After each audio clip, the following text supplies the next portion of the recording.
नमस्ते, कुमार जोशी एस्ट्रो में मैं आपका एक स्वागत कर रहा हूं नए वीडियो के साथ, एक नए सब्जेक्ट के साथ। ये सब्जेक्ट के बारे में इसके लिए क्लैरिफिकेशन कर रहा हूं मैं।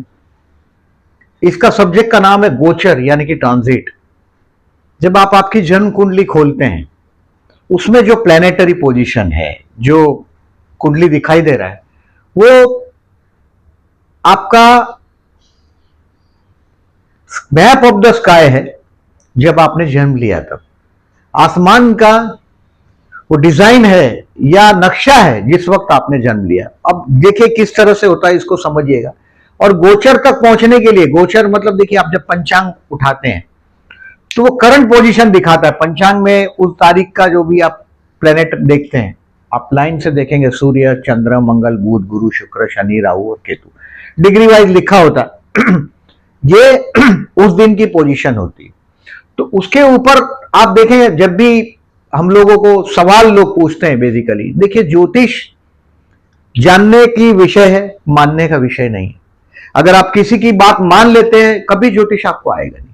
ज्योतिष अगर सीखना हो तो मानने की बात को बाजू में रख दो, जानने की कोशिश करो कि ये जो प्रेडिक्शन जो देते हैं, वो प्रेडिक्शन क्या बेस होता है। तो उसका पहला बेस होता है, देखिए, गोचर होता है। और गोचर में पर्टिकुलरली देखिए, मैं आपको बताता हूं कि आपका गोचर में कोई लोग आर्ग्यू करते हैं जन्म कुंडली से देखो, मतलब लग्न से देखो।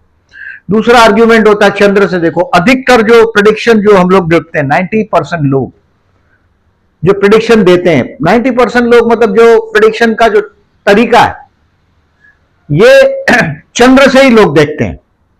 लेकिन मैं हमेशा बोलता हूं कि लग्न से देखोगे तो ज्यादा सटीक होता है। लग्न ज्यादा सटीक होता है, ऐसा मैं बोल रहा हूं। आपको मानने की जरूरत है ही नहीं, मैंने बोला आप जानने की कोशिश करो। लग्न मतलब क्या, सबसे पहले आप समझने की कोशिश करिएगा। मैं गोचर पर थोड़ा बाद में आ रहा हूं। आपकी बर्थ चार्ट हो, इसको खोलिएगा और उसका कुंडली देखिएगा। उसमें सबसे पहला कुंडली लग्न कुंडली होता है। अब लग्न कुंडली में पर्टिकुलरली ये पहला घर है, इसको हम लोग पहला घर बोलते हैं। ये दूसरा, तीसरा, चौथा, पांचवा, छठवां, सातवां, आठवां, नौवां, 10वां, 11 और 12वां, इसको लिखा जाता है। देखिए, इजी टू अंडरस्टैंड। ये लिखा नहीं जाता लेकिन ये समझा जाता है। आप ये बात ध्यान में रखिएगा। आप ये इस तरीके से देखिए, ये 1 2 3 4 5 6 7 8 9 10 11 12, इस तरह से ये लिखा जाता है। आप इसको समझिएगा। ये एसेंडेंट चार्ट लिखा है, मतलब लग्न कुंडली सबसे पहला चार्ट है। इसमें इस तरह से लिखा होता है। कभी कभी ये देखिए, ये जो आंकड़े हैं, ये 1 2 3 4 5 नहीं रहते हैं। आप इसको समझिएगा, ये लिखा नहीं होता। आप ये लग्न कुंडली में अलग आंकड़े दिखाई देते हैं। आप बड़े सरप्राइज हो जाएंगे कि अलग आंकड़ा क्यों। जैसे फॉर एग्जाम्पल, इट इज, अगर यहां 2 लिखा है तो फिर ये 3 4 5, ये 2 5 8 11 हो जाएगा। समझिएगा आप इसको। ये 2 लिखा है मतलब ये वृषभ राशि है, दूसरी राशि। यानी कि आपको वृषभ के मेरे वीडियो देखने, अगर इधर लग्न कुंडली में अगर 1 लिखा है तो ये मेष लग्न है। आपकी कुंडली में, लग्न कुंडली में पहले यह देखना है कि यहां क्या आंकड़ा लिखा है। नंबर 1 पहले यह समझिएगा। अगर वहां 3 लिखा है तो तीसरी राशि मिथुन है, तो ये मिथुन लग्न हो गया।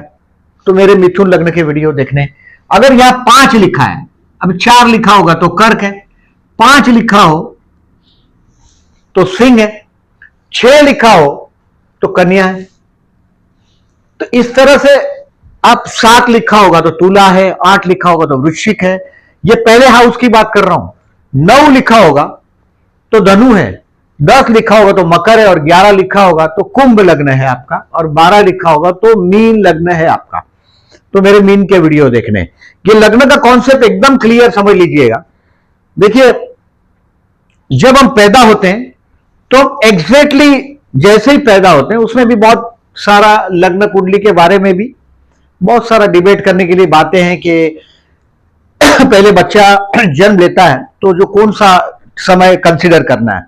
एक तो वो उसका सर दिखाई देता है, फिर बाहर आता है, बच्चा पैदा होता है, फिर उसकी नाल काटते हैं, उसको मां से अलग करते हैं, और फिर वो रोता है। ये 3 स्टेज है उसका, कि एक तो दिखना उसका, फिर एक मां से अलग होना उसका, और तीसरा उसका क्राई, अनाउंसमेंट का। तो कुछ लोग क्राई की बात करेंगे, कुछ लोग उसकी नाल काटने की बात करेंगे बच्चे की। ये सब डिबेट की बात है, उसमें नहीं पड़िएगा, क्योंकि ये 2 घंटे तक ये लग्न एज इट इज रहता है। ज्यादा झंझट में नहीं पड़िएगा। झंझट में पड़ने के लिए आपको आपका अनुभव लगाना जरूरी होगा। जब हम पैदा होते हैं तब पूरब दिशा में, आप पूरब दिशा कहां है आप देख लीजिएगा, आसमान में जहां भी पूरब दिशा है, उस वक्त आसमान में जो राशि होती है, जब आप जन्म लेते हैं उस जन्म में उस वक्त एक काल्पनिक रेखा है, रेखा खींची जाती है पूरब की तरफ। एक सर के ऊपर जो है वो दशम स्थान है, एग्जैक्टली सर के ऊपर दशम, नीचे चतुर्थ है, या पूरब दिशा में आपके राइट हैंड की तरफ पूरब दिशा में आप जन्म लेते हैं, तो जो पूरब दिशा है वहां पर जो राशि आसमान में उदित होती है, उदित यानी दिखाई देती है, और ये भी लाइन से होता है। देखिए अगर यहां तुला राशि, मतलब तुला लग्न है समझो, आसमान में तुला राशि होगी, 7वीं राशि है, फिर 8वीं आएगी, फिर 9वीं आएगी, ये लाइन से आता है, 8 9 10 11 12 ऐसे लाइन से। और इसका वजह भी मैं आपको बाद में बताता हूं। मैथमेटिकल कैलकुलेशन को ज्यादा डीप में जाने की कोशिश नहीं करिएगा शुरू में, सिर्फ ये आंकड़ा देखिएगा कि ये लग्न कुंडली में पहले घर में क्या लिखा है, आप इसको समझने की कोशिश करिएगा। दूसरी बात कि आपको देखिए अगर साउथ की कुंडली हो, समझो आपकी ये साउथ की कुंडली फॉर एग्जाम्पल,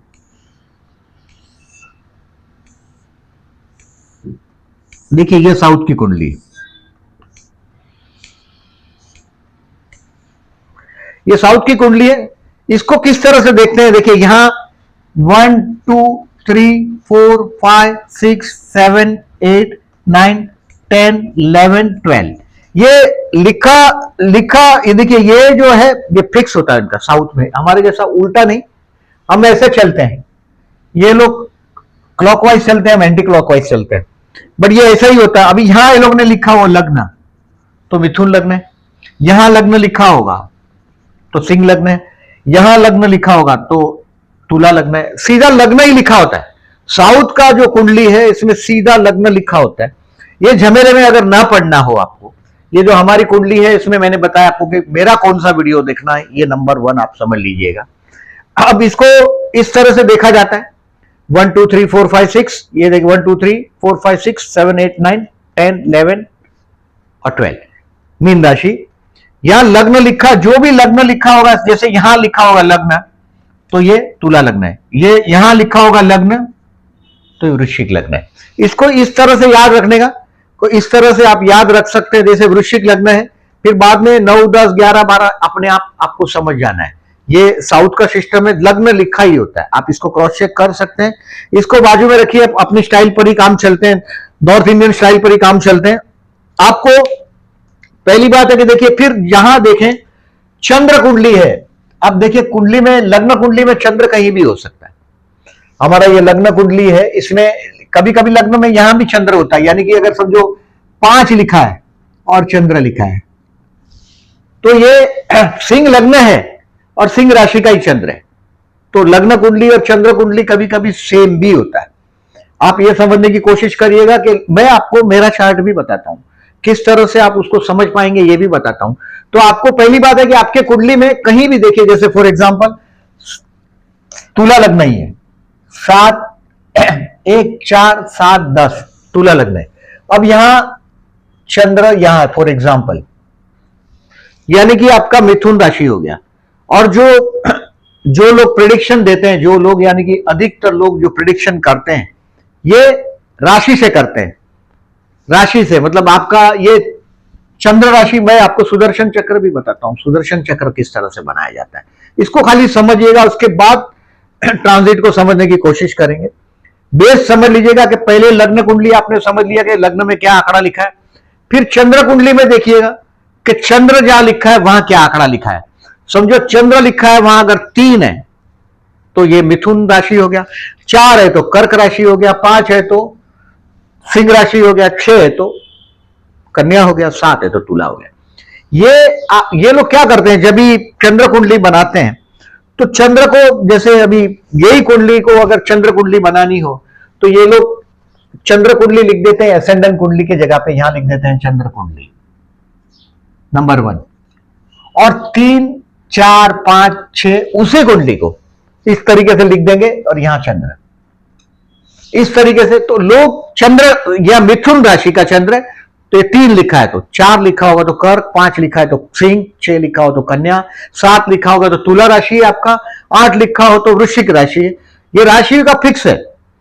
9वीं राशि धनु राशि ही है, आप भी रिमेंबर दिस, इसके रूल्स बाद में समझिएगा। 9वीं राशि धनु है तो धनु का चंद्र, तो इसको खाली सिर्फ समझ लीजिएगा सूर्य चंद्र। और तीसरा जो लग्न है, ये एक तो लग्न कुंडली हो गया, मैंने जो बताया आपको लग्न में कौन सा ग्रह ये देखें, फिर सूर्य, फिर चंद्र देखो, और तीसरा है सूर्य। लग्न, चंद्र और सूर्य, तीसरा सूर्य। अब सूर्य कुंडली, और इससे यह बनता है सुदर्शन चक्र। देखिए ये कुंडली का टाइम है, देखिए 24 जनवरी 1:25 AM Mumbai, this is birth chart. ये लग्न कुंडली है, मैं लग्न कुंडली देखिए ये 24 जनवरी 197672 इसका आपको बताता हूं। देखिए ये लग्न कुंडली है, 7, 8, 9, 10, 11, 12, 1, 2, 3, 4, 5, 6। ये मंगल, ये केतु, राहु, गुरु उच्च का, सूर्य, बुध, शुक्र। आप इसको सिर्फ समझिएगा, और ये शनि और ये चंद्र, यानी कि इसकी चंद्र कुंडली में देखिए लग्न कुंडली से देखेंगे तो ये तुला लग्न है, 7 का आंकड़ा लिखा है तो ये तुला लग्न है। चंद्र कुंडली से देखेंगे तो ये मिथुन चंद्र हो गया, मिथुन राशि हो गया। और सूर्य कुंडली से देखेंगे तो ये मकर का ग्रह। ये तीनों तरीके से एट ए टाइम देखने का जो तरीका है, इसको बोलते हैं सुदर्शन चक्र। ये है सुदर्शन चक्र, आप इसको समझिएगा, ये सुदर्शन चक्र है। इसमें पहला देखिए सूर्य कुंडली, ये जन्म कुंडली लिखा है, ascendant, ascendant, moon and sun, this is sun chart, SUN। ये मून, ये लग्न, चंद्र और सूर्य, ये 3 चार्ट एट ए टाइम लिखा। इस चार्ट को तीनों तरीके से डाल दिया, मतलब ये पहला घर, ये चौथा, ये 7वां, ये सब तीनों का 7वां है, और ये 10वां, 1, 4, 7, 10 बराबर है। सेकेंड, थर्ड, ये 4th है तो ये 5th, 6th, ये 7th है तो ये 8, 9, ये 10 है, ये 11, 12। इस तरीके से इसको देखा जाता है सुदर्शन चक्र को। अब देखें, इसको आगे चलते हैं। देखिए पहली बात है कि सुदर्शन चक्र आपका मैंने पहले ही बताया कि आपको खुद डिसाइड करना होगा। कभी भी याद रखिएगा, ज्योतिष कभी भी किसी का मानिएगा नहीं, जानने की कोशिश करिएगा। अगर आप मानते हो तो समझो बुनियादी बेसिकली सबसे पहला आपने गलती कर दिया, आपने माना उसको। जानना है उसको। और दूसरी बात कि जो पानी में तैरना है, ये कभी आप किताबों में पढ़ के नहीं सीख सकते। किताब कितनी भी पढ़ लो पानी की, आपको पानी में उतरना ही पड़ेगा, तैरना ही पड़ेगा। ये ऐसा ही ज्योतिष है कि आपको खुद जानना पड़ेगा, बहुत चीजें इसकी लॉजिक समझना पड़ेगा। और देखिए कोई किसी के पास भी आप जाते हो 10, 20, 25 टाइम जाने के बाद आपको समझ में आ जाता है कि ये बोल रहा है, कोई दूसरा ये बोल रहा है, फिर आप आर्ग्यू करना लग जाते हैं। बट ट्राई टू अंडरस्टैंड वो ऐसा क्यों बोल रहा है। अब देखें दूसरी बात कि आपकी कुंडली में, जैसे फॉर एग्जाम्पल ये जो कुंडली है, इसमें ये ट्रांजिट का मैंने बताया कि आपको ये डिसाइड करना है कि लग्न कुंडली से देखना है कि चंद्र कुंडली से देखना है। अब बैड टाइम कैसा जज करना है ये मैं आपको आगे बताता हूं। लग्न कुंडली, चंद्र कुंडली, सूर्य कुंडली, तीनों 3 कुंडली, सुदर्शन चक्र, यही कुंडली का ये सुदर्शन चक्र है। मैं इसको हो सके तो कम्युनिटी सेक्शन में डालूंगा, आप देख पाएंगे, इस कुंडली को भी देख पाएंगे। अब थोड़ा और आगे आते हैं। फॉर एग्जाम्पल देखिए एक राशि में कोई भी प्लेनेट, जैसे ये बर्थ चार्ट है 24 जनवरी 1967 सुबह 1:25 मुंबई का ये बर्थ टाइम, ये बर्थ टाइम है। यानी कि ये ग्रह यहां है, ये ग्रह 24 तारीख को यहां है, 25 तारीख को भी यहीं रहेंगे। लेकिन 2 घंटे के बाद, जैसे 1:25 को ये पोजीशन है, अब 3 बजे ये पोजीशन चेंज हो जाएगा। अभी सूर्य जो चतुर्थ में है ये आगे आएगा, आगे आएगा सूर्य ऐसा चलता है, मतलब ये एज इट इज इधर आ जाएगा। तो इस तरह से ये लग्न देखिए 10, 9 और 8 तो वृश्चिक लग्न हो जाएगा। मैंने बोला ना, 2 घंटे से लग्न बदलता है। अब तुला लग्न है, 2 घंटे के बाद वृश्चिक लग्न, 2 घंटे के बाद तुला लग्न, 2 घंटे के बाद मकर लग्न। लग्न की बात कर रहा हूं मैं। चंद्र एज इट इज रहेगा। आप देखिए अप्रोक्सीमेटली कौन सा ग्रह किस राशि में कितने दिन तक रहता है, यह भी एक अंदाजा लगा सकते हैं। जैसे ये चंद्र है 2.25 दिन तक, 2 दिन तक, मतलब 24 दिन, 48 और 6 घंटा, यानी 2.25 दिन तक चंद्र 2.25 डेज, 2.25 ये मिथुन राशि में, बाद में 2.25 दिन के बाद ये कर्क राशि में जाएगा, फिर सिंह में जाएगा, फिर कन्या में जाएगा। ये चंद्र इस तरह से घूमता है। चंद्र 2.25 दिन रहेगा एक राशि में, सूर्य 1 महीना रहता है।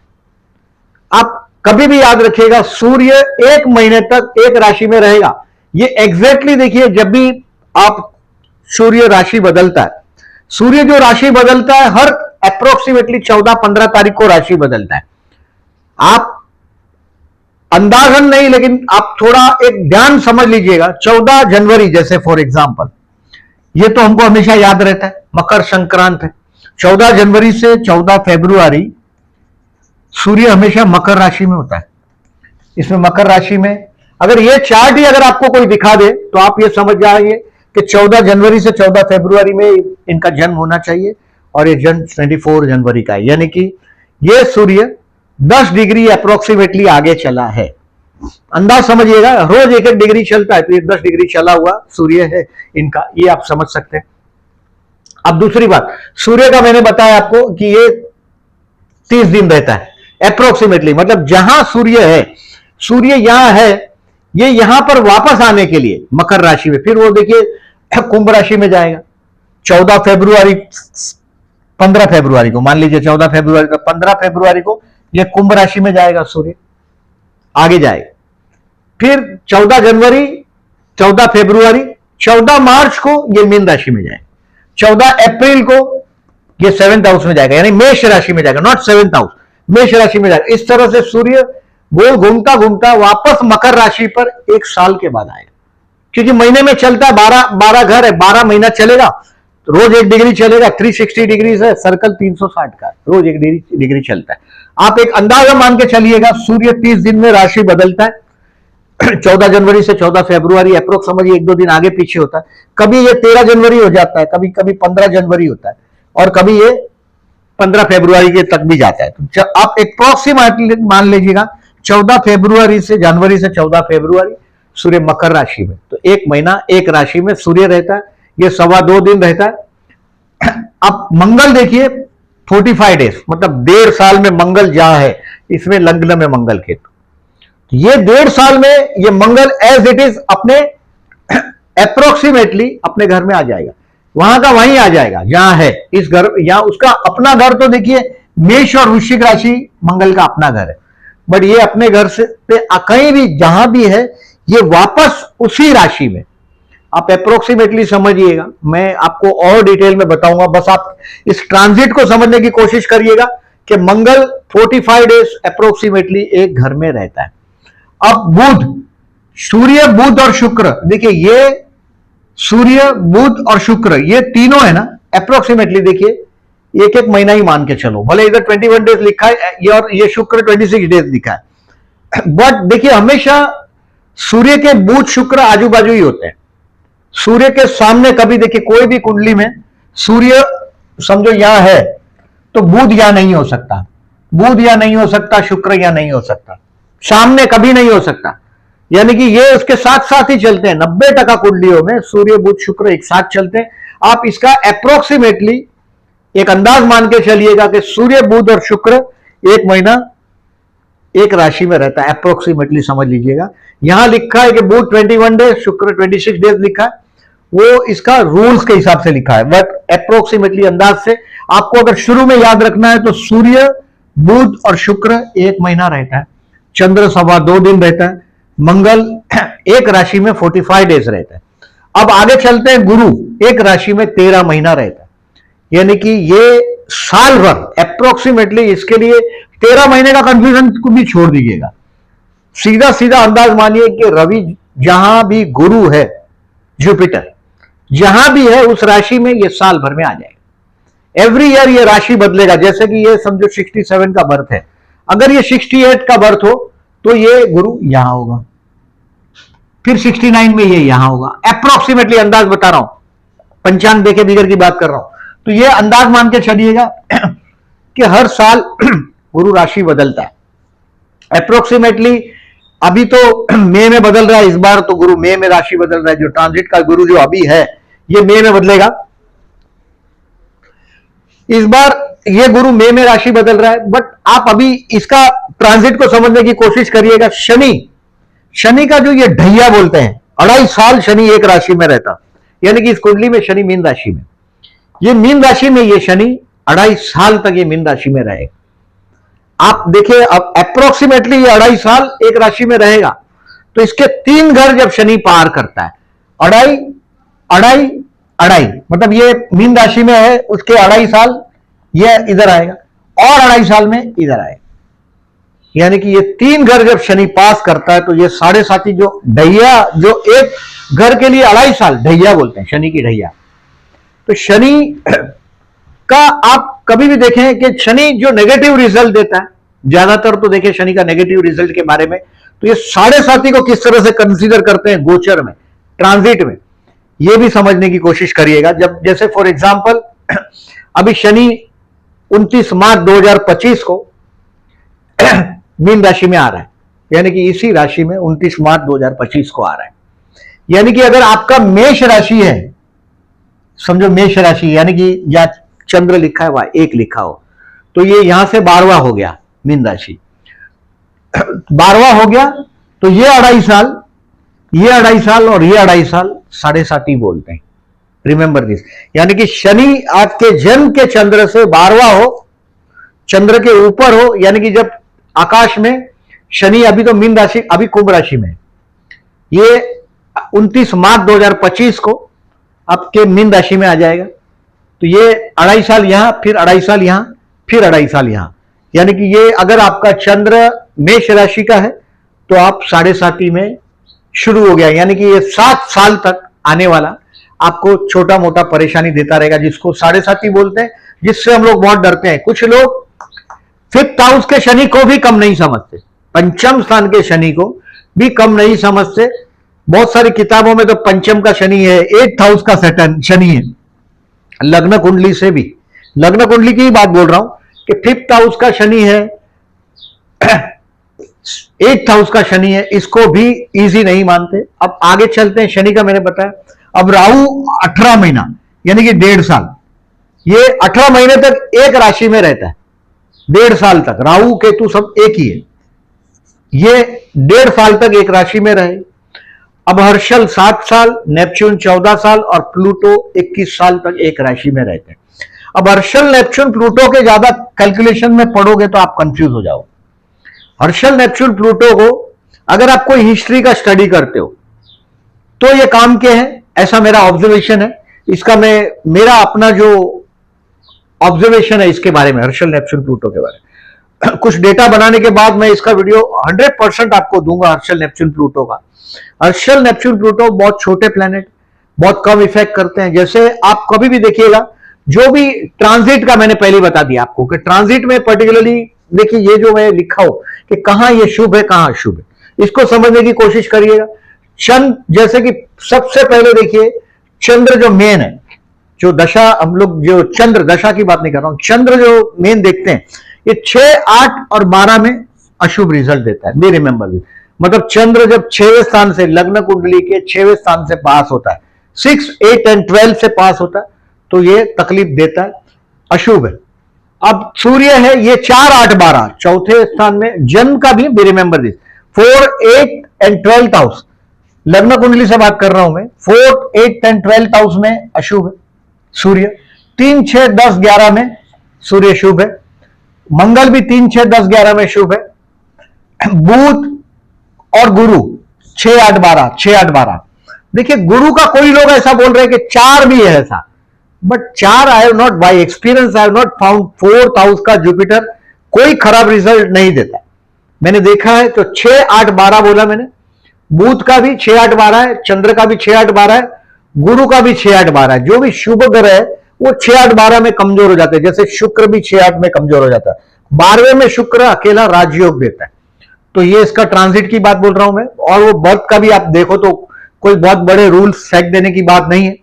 अब देखें शनि का 3, 6 और 11 लिखा है, 10 नहीं लिखा, क्योंकि दसम स्थान से लग्न कुंडली के हिसाब से जब दसम स्थान से शनि जाता है ट्रांजिट का, गोचर का, गोचर की बात कर रहा हूं मैं। गोचर 3 तरीके से देखना है, लग्न कुंडली से, चंद्र कुंडली से, सूर्य कुंडली से। अब समझिएगा, अभी इसको मैं डीप में अभी आपके उस सब्जेक्ट की तरफ आ रहा हूं।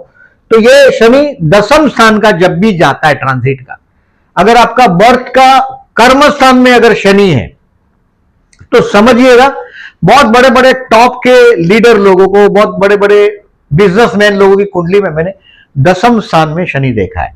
एक बार ये सब काम चौपट कर देता है। शनि जहां देखता है वहां सत्यानाश करता ही है। और कर्मस्थान का शनि एकदम आदमी को, अगर जन्म का शनि है आपके कर्मस्थान, तो चिंता से बांधता है आदमी को। रिमेंबर दिस, मैंने इसका वीडियो बनाया एक शनि का 12 स्थान का इफेक्ट में, मैंने ऐसा देवों का फौजदार Shani, the police man of God is a Saturn. मैं आपको उसका डिटेल बताता, उसको आप जरूर देखिएगा इस वीडियो को, मेरा शनि का 3, 6, 11 में शनि अच्छा फल देता है। इवन 9th हाउस में भी शनि अच्छा फल देता है, 9th में भी 3, 6, 9, 9 भी, 9th में भी अनुभव ऐसा है कि 9th का शनि भी अच्छा रिजल्ट देता है। 3, 6, 9 और 11, 10 नहीं। अब राहु का 3, 6, 10, 11 में अच्छा फल देता है। केतु का भी, केतु का दसम स्थान का केतु हो, वो भी आदमी को काम धंधे से बहरूम कर देता है, काट देता है, आइसोलेट कर देता है। तो क्या केतु भी 3, 6, 11 में अच्छा रिजल्ट देता हुआ दिखाई देता है। और हर्षल, नेपच्यून, प्लूटो का आप अभी रहने दो, क्योंकि इनिशियल स्टडीज है आपके, बहुत ज्यादा मैश कर दोगे तो आप गड़बड़ा जाओगे। अब देखिए आगे चलते हैं कि मैंने अभी आपको बोला कि आपका कभी भी कोई भी कुंडली को, अब आप ये तय करें, मैं खुद अपनी कुंडली को डेफिनेटली चंद्र कुंडली से भी देखता हूं, लेकिन लग्न कुंडली से उसके बहुत सटीक रिजल्ट मिलते हैं।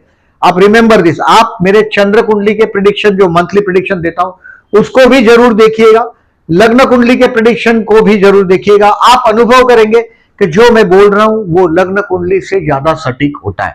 बट जब कभी कभी देखिए, जो स्लो मूविंग प्लेनेट है, सबसे ज्यादा लोग डरते हैं शनि से, डरते हैं राहु से, डरते हैं, और शनि, राहु, केतु, इससे ज्यादा लोग डरते हैं। तो आपके कुंडली में देखिए, मैंने जो अनुभव किया है इसके बारे में बात करता हूं। जैसे फॉर एग्जांपल आपके कुंडली में, जैसे मैंने ये कुंडली बताया आपको कि ये मेरा अपना ही कुंडली है। अब इसमें लग्न में तुला राशि है। अब तुला राशि से देखिए, अभी वृषभ राशि का है 8वें स्थान में, और अभी गुरु 8वें स्थान का है, यानी कि ये टाइम इज नॉट गुड। आप ये समझ सकते हैं कि ये टाइम अच्छा नहीं है। ये टाइम में मैंने बहुत तकलीफ पाया हूं, आपको बताता हूं, इसका बताता हूं। लग्न से 8वां और चंद्र से ये 12वां है। अब ये मेरे अपने बर्थ चार्ट में, आपके बर्थ चार्ट में अगर आप खुद ढूंढोगे तो आपको जरूर मिलेगा। जैसे फॉर एग्जांपल आपका चंद्र यहां हो तो लग्न से 8वां हो गया, अगर तुला लग्न ही है तो की बात कर रहा हूं। आपका चंद्र यहां है, आप कभी भी याद रखिएगा, आपका लग्न कुंडली से और चंद्र कुंडली से 6, 8 या 12वां कौन सा हाउस है, कौन सी राशि, कौन सी राशि। तो मेरे लिए वृषभ राशि, कन्या राशि और मीन राशि, वृषभ, कन्या और मीन लग्न कुंडली से मेरे लिए 6, 8, 12 में, और चंद्र कुंडली से वृषभ राशि 12 में। यानी कि वृषभ राशि में से जब भी कोई प्लैनेट पास होगा ये मुझे हैरान करता है। और मैं अभी रिटायर्ड हो गया, 24 मेरा बर्थ डेट है, 23 जनवरी 2025 मैं रिटायर हो गया। मैं वो भी आपको बताता हूं, रिटायर का भी वजह मैं इस चार्ट में से और एक तरीके से भी बताता हूं। अब आप इसको आगे इस तरीके से देखें कि आप आपकी कुंडली को हमेशा जहां लग्न में जो आंकड़ा लिखा है उसी से देखो, नंबर 1। चंद्र से भी उसको इग्नोर ना करो, बट सटीक रिजल्ट लग्न से मिलेगा। और तीसरा है सूर्य कुंडली। सूर्य कुंडली जब काम धंधे के लिए कोई देखते हैं आप, जैसे जॉब के लिए देखते हैं, कोई काम के लिए देखते हैं, तो सूर्य से जो दसम स्थान से जो प्लेनेट पास होता है ट्रांजिट का, गोचर का, वो भी बड़ा अजब अच्छा रोल देता है। वो भी आप इसको कभी इग्नोर नहीं कर सकते। अब देखिएगा, मैं आपको मेरा अनुभव बताता हूं अभी आपको। देखिए, जो जन्म का सूर्य मकर राशि का है, ये कुंडली में या तो मेरी कुंडली में, आप इसको समझने की कोशिश करिएगा। और पिता यहां देखा जाता है, नवम स्थान में पिता देखा जाता है, क्योंकि मां यहां है और हमको पैदा करने वाला भगवान है। 1 2 3 4 5 पिता भी, अनुभव ऐसा बोलता है कि नवम स्थान से भी रिजल्ट मिलेगा। पिता का आयुष्य 4th हाउस में देखा जाता है। आप मजा देखिएगा, मैं आपको ये सूर्य पे से शनि का मेरा बता रहा हूं, अपना अनुभव होता है। ये पिता 1 2 3 4 5 6 7 8 पिता का आयुष्य, ये सूर्य के ऊपर से शनि जब गोचर का पास हुआ, और ये शनि गोचर का जब पास हुआ 2020 से 22, देखिए 2000 जनवरी 2020 से पर्टिकुलरली, देखिए मैं आपको शनि का बताता हूं। 23 जनवरी 2020 में शनि आप देखेंगे तो मकर में दिखेगा आपको। 23 जनवरी 2020 से 2022 तक 17 जनवरी 2022 तक 23 तक 23 तक 20 से 23 तक था, ये मकर में था शनि। आप देखेंगे तो आपको दिखेगा, आपका जो चार्ट है, डेटा है। 23 जनवरी 2020 से 17 जनवरी 2023 तक, 17 नहीं लगभग 16 था उस वक्त, 16 जनवरी समझो ना, 16 जनवरी 16 जनवरी 2023, यानी कि इस कुंडली के हिसाब से पिता का आयुष्य, और ये सूर्य के ऊपर से शनि जब गया तो 4 जुलाई 2020 मेरे डैडी एक्सपायर हो गए। My daddy is expire on 4 जुलाई 2020। अब ये देखिए इसमें ही है 4 जुलाई 2020, मकर में सूर्य, मकर में सूर्य के ऊपर से Shani, and I lost my dad on 4 जुलाई 2020। अब आपको 4 जुलाई 2020 में मेरे पापा का कुंभ लग्न था। मैं ये चार्ट यहां नहीं बता रहा हूं आपको, पापा का कुंभ लग्न था, और उनके लिए मकर राशि 12वें में 12th हाउस में था, यानी कि भगवान का घर। 12th house is a house of a God, और मोक्ष का स्थान है 12वां शनि। एंड माय इवन लग्नेश था पापा का मेरे, but my dad has taken exit during 4 जुलाई 2020। यानी कि जब जन्म के सूर्य के ऊपर से शनि जाता है, तो या तो ये अनुभव ऐसा है कि पिता को तकलीफ देगा, कोई भी तरीके से पिता को तकलीफ देगा। यानी कि 4th हाउस में अगर आपका राहु है, शनि है, राहु है, जिस मंगल है, इसके ऊपर से जाता हुआ शनि, कोई भी ग्रह के ऊपर से शनि देखिए 30 इयर्स लगाता है जहां है वहां आने के लिए। शनि 2.5 साल, मतलब ये 2.5 साल में शनि आगे आगे जाता है, तो पूरा बॉक्स उसको पास करने के लिए 30 ईयर लगता है। शनि 30 ईयर लगता है, यानी कि जन्म के सूर्य के ऊपर से शनि जिंदगी में 3 ही बार पास होता है। और यह अनुभव वो देता है, या तो आपके ये पिता को ट्रबल देता है, कोई गवर्नमेंट का, सूर्य माने गवर्नमेंट भी होता है, यानी कि बहुत बड़े बड़े नेता वेता जब जेल में जाते हैं ना, तभी भी वो वक्त होता है। नेता क्या, कोई भी आदमी जब जेल में जाने का वक्त आता है, अगर समझो आपका ये सूर्य 8वें स्थान में है, यानी कि सरकारी दबाव आएगा 12वें स्थान में, सूर्य 8 या 12 में है, या 4 में, 8 या 12 में, तो या तो आप जेल में जाओगे, क्योंकि जन्म के सूर्य के ऊपर से शनि का पास होना, या तो आप जेल में जाओगे, पिता को तकलीफ होगा, या कोई फिजिकल आपको तकलीफ होगा। सूर्य माने आत्मा का कार है, तो ये फिजिकल आपके लिए तकलीफ का टाइम होता है। और इसके मैंने 30 साल पीछे का डेटा भी देखा है कि it is a painful time. जन्म के सूर्य के ऊपर से जाता हुआ शनि, यानी कि मकर राशि में से जब भी कोई प्लेनेट पास होता है, तो ये खराब हालत कर देगा, सूर्य पर से पास हो रहा है तो। अब देखिए मजा, देखो यहां कॉम्बिनेशन में सूर्य के बाद बुध है। मैं अपने चार्ट में देखेंगे तो डिग्रिकली आप देख पाएंगे कि सूर्य के बाद बुध है, बाद में शुक्र है। अब सेकंड देखिए, जन्म के बुध के, बर्थ के बुध के ऊपर से शनि पास होगा। 30 साल में ये एक ही बार पास होता है। जन्म के बुध और शुक्र के ऊपर से पास होता हुआ शनि, रिमेंबर दिस, बुध और शुक्र के ऊपर से पास, जैसे बुध पर से जब शनि पास होता है बहुत अच्छा रिजल्ट देता है, देना ही चाहिए। बुध के ऊपर से जब शनि पास होता है, अनुभव ये बोलता है कि बहुत अच्छा रिजल्ट देता है। ऐसे वक्त में आपका नया बिजनेस का कोई ना कोई आइडिया आने लगता है, पॉजिटिव टाइम फॉर बिजनेस है। और शुक्र के ऊपर से beginning of a financial rise. मैंने अनुभव ऐसा किया है कि जब भी जन्म के शुक्र के ऊपर से शनि पास होता है, तभी या तो आपके लाइफ में कोई औरत आती, आप डेटा चेक करिएगा, मेरे बोलने का कभी मानिएगा नहीं, ट्राई जानने की कोशिश करिएगा, डेटा लीजिएगा। ये जैसे मैंने शनि का डेटा आपको बताया कि 23 जनवरी से 16 जनवरी 23 जनवरी 2020 से 16 जनवरी 2023 ये शनि मकर राशि में था। अब आगे देखें, मैं इसको आपको बताया कि जैसे फॉर एग्जांपल मैंने क्या बताया कि आपको बूथ बिजनेस का पॉजिटिव टाइम शुरू हो जाता है, काम धंधे का नया नया काम मिलने लगता है। और ये शुक्र का शनि पर से जाना, मैंने बोला कोई ना कोई औरत आपके जीवन में आ जाती है ऐसे वक्त में। अब ये देखिए beginning of a financial rise, मतलब देखिए मेरे चतुर्थ में शुक्र है और ये 29 डिग्री का है शुक्र, ये 29 डिग्री का, मतलब ये 5th हाउस की तरफ भी थोड़ा लुढ़का हुआ है ये शनि। और आपको मैं बोलता हूं, आप देखिए पर्टिकुलरली 4th हाउस से जा रहा है, तो मेरा जीवन का बहुत अच्छा समय मैंने शुरू कर दिया जब जन्म के बूथ के ऊपर से शनि गया, शुक्र के ऊपर से शनि गया। आई परचेज 2 हाउस, मैंने 2 घर खरीदे हैं ये जब शुक्र के ऊपर से शनि पास हुआ तब। अब देखिए शनि का जो टाइम है, जैसे 16 जनवरी 23 बोला मैंने, फिर 17 जनवरी 23 2, अभी जो चल रहा है वो 28 मार्च 2025, ये कुंभ में शनि, ये शनि कुंभ में। तो मैंने ये मकर और कुंभ राशि का जब भी पास हुआ, यानी कि जन्म के बुध और शुक्र के ऊपर से जब शनि पास हुआ, तब मैंने आई हैव परचेज 2 हाउस, मैंने 2 घर लिया। अब ये सेम सिचुएशन मैंने बहुत मेरे एक नियर बाय पर्सन की कुंडली में देखा, मैं उसका भी आपको डिटेल बताता हूं और उसने उसका क्या इंसिडेंस है वो भी बताता हूं, आप उसको देखेंगे।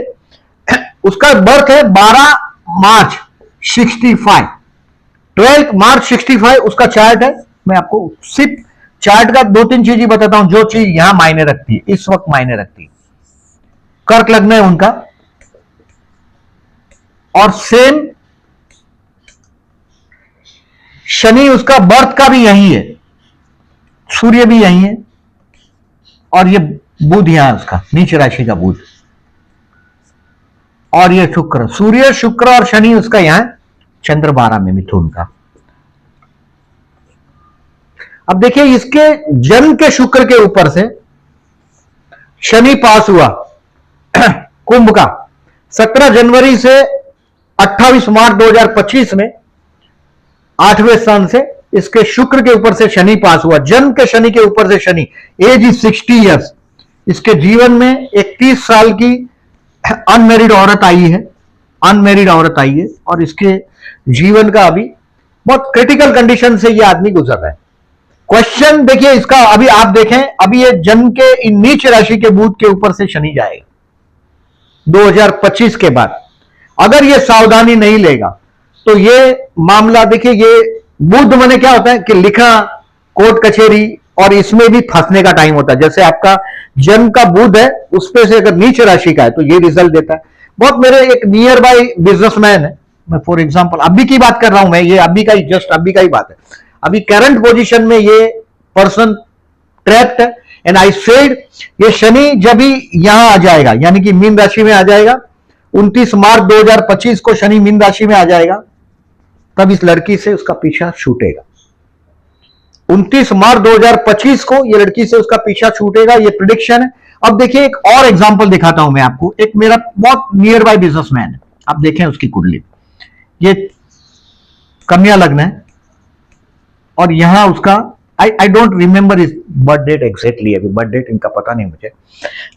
यहां कुंभ का गुरु है उसका, और ये कुंभ के गुरु में से 6वां गुरु आदमी को ये दरिद्र योग देता है। लग्न कुंडली से ही बात कर रहा हूं क्योंकि इनकी तो सांप की मीन राशि, ये मुझे श्योर मालूम है मीन राशि, ये चंद्र से 12वां और लग्न से देखेंगे तो ये 6वां शनि ट्रांजिट का। अभी ये 17 जनवरी 23 से 28 मार्च 2025 में इसकी फैक्ट्री, इनका ऑफिस, इनका घर सब बिक गया, सब, एवरीथिंग इज सोल्ड। साढ़े साथी का इफेक्ट भी मान ले सकते हैं, बट जन्म के गुरु के ऊपर से पास होता हुआ शनि अच्छा रिजल्ट देता है। बट ये 6वें स्थान का है, 6वें स्थान का गुरु ने पूरा बैंड बजा दिया। वो मैंने पहला बताया था, उनका शुक्र के ऊपर से जाता हुआ शनि उसके जीवन में 30 साल की छोटी उम्र की एक लड़की लाया उनके जीवन में, और जीवन तहस महस कर दिया उसका।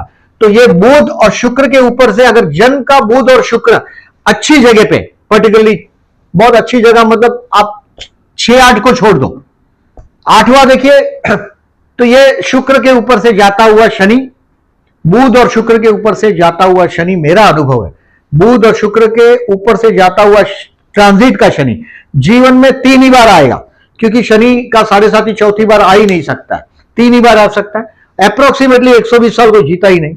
शनि 30 साल में आएगा, फिर 30 साल में आएगा, फिर 30 साल में आएगा, 3 साढ़े साथी ज्यादा से ज्यादा आ सकता है।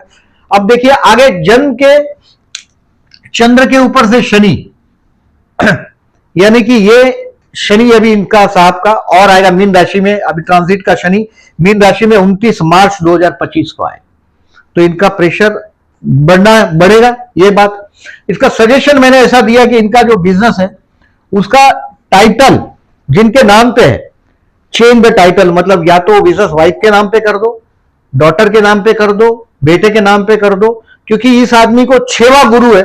जन्म का भी 6वां गुरु अच्छा नहीं होता।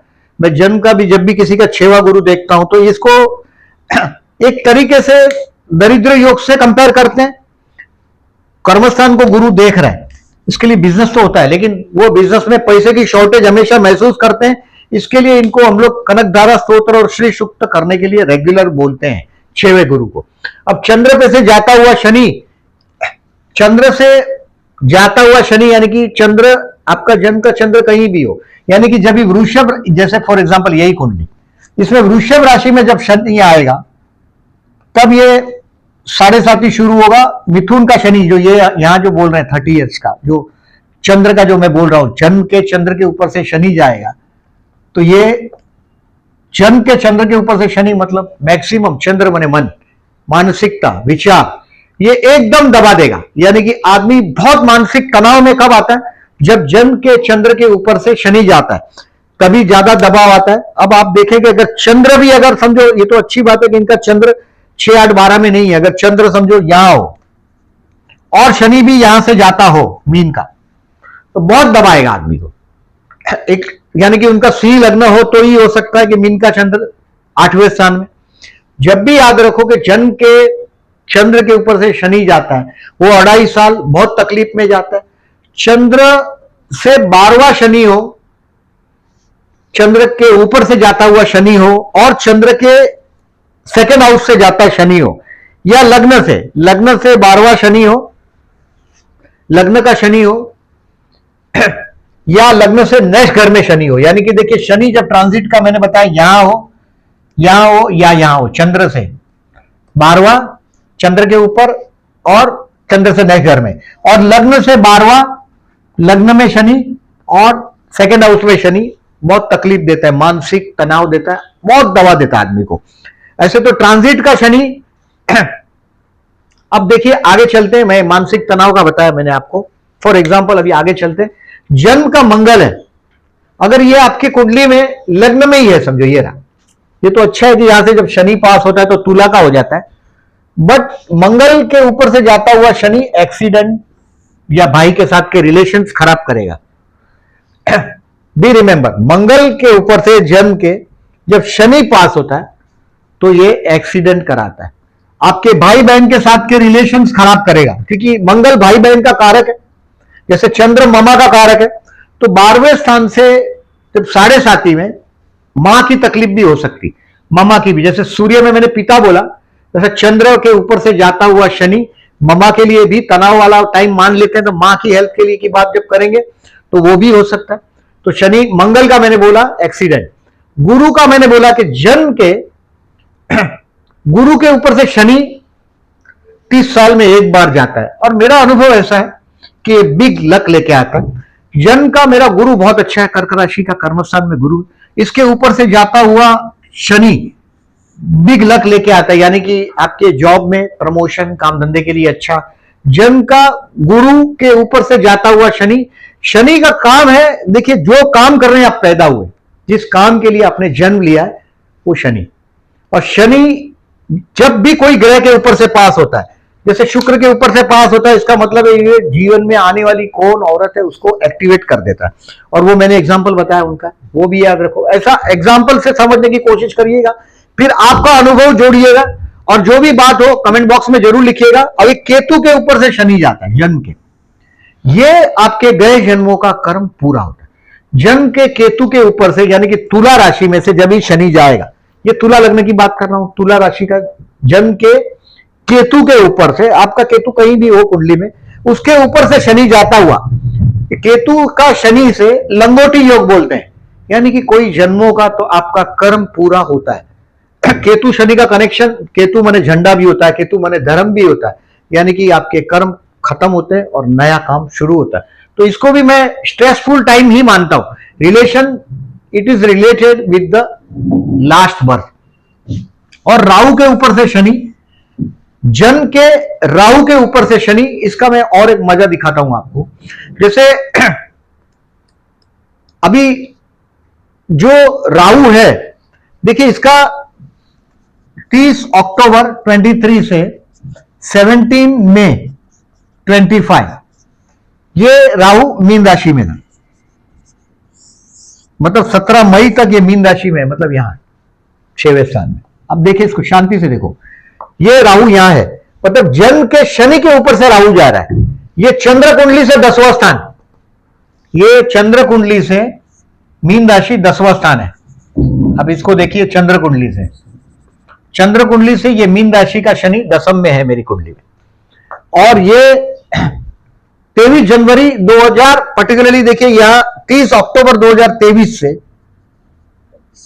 17 मई 2025 में ये राहु जन्म के शनि के ऊपर से राहु का जाना, या जन्म के राहु के ऊपर से शनि जाना, ये एक ही रिजल्ट देता है कि आपका ये जन्म का कोई भी कुंडली का, पर्टिकुलरली आप इसको देखें कि अगर ये इस तरह से हो कि जन्म के राहु के ऊपर से शनि जाता हो, या जन्म के शनि के ऊपर से राहु जाता हो, इसका उल्टा हुआ है, बोला शनि के ऊपर से राहु या राहु के ऊपर से शनि, जन्म के शनि के ऊपर से राहु जा रहा है, तो आपको वो टाइम कुछ टूटता हुआ नजर आएगा।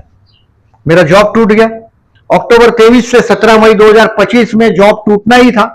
I was aware of this, मैं जानता था, और ये जानता था मतलब ये तो उस डेट में ही, अपॉइंटमेंट डेट में ही लिख देते हैं रिटायरमेंट का तारीख। तो दे हैव, मतलब management has decided to retire me in 23 January 2025। तो ये आप इसको समझने की कोशिश करिएगा, जो मैंने डेटा बताया आपको। डेटा देखिए, मैं आपको वेरी फर्स्ट थिंग क्या बोला कि मैं अपनी कुंडली को डेफिनेटली लग्न कुंडली से जरूर देखता हूं।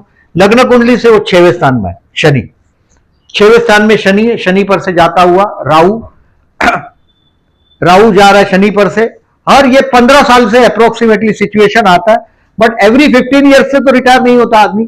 तो आपको ये डेट भी देखना पड़ेगा।